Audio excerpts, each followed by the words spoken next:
ତାଙ୍କୁ ସେଭ୍ କରିବାକୁ ଇଏ କଲେ ମୋ ଚେନ୍ ଯେହେତୁ ଧରିଲେ ମୁଁ ତାଙ୍କୁ ଛାଡ଼ିଲି ନାହିଁ ହେଲା।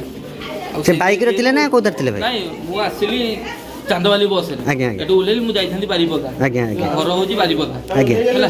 ମୁଁ ସେଇଠୁ ପରୀକ୍ଷା କରିବାକୁ ଟିକେ ଫାଙ୍କାକୁ ଗଲି, ସେଇଠି କ'ଣ ଫଲୋ କରୁଛନ୍ତି କ'ଣ କରୁଛନ୍ତି ମୁଁ ଜାଣିନାହିଁ। ମୋତେ ସେଇଠି ଝାବୁଡ଼ି ଧରିଲେ ପୁରା। ଜ୍ୟୋତିରଞ୍ଜନ ପୃଷ୍ଟି। ମୁଁ ଆସୁଥିଲି ଚାନ୍ଦବାଲି ବସ୍ରେ ବାରିପଦା ଯାଇଥାନ୍ତି। ମୁଁ ଜଷ୍ଟ ଓହ୍ଲେଇଲି, ବସ୍ରେ ଓହ୍ଲେଇକି ଯାଉଥିଲି, ବୋଲି ଟିକେ ପରିସ୍ରା କରି ଭାତ ଖାଇକି ଇଏ କରିକି ଯିବି।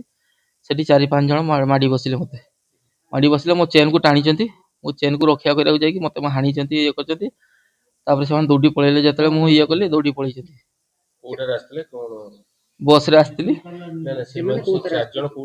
ମୁଁ ଜାଣିନାହିଁ। ମୁଁ ପରିସ୍ରା କରୁଥିଲି, ମୋତେ ପଛଆଡ଼ୁ ଇଏ ଧରିଛନ୍ତି ସେମାନେ। ଆଜ୍ଞା ହଁ ମାସ୍କ ପିନ୍ଧିଛନ୍ତି। ଆଉ ଏଜ୍ ବି ବେଶୀ ନୁହଁ, ପିଲା ବୟସର ପିଲା ଇଏ।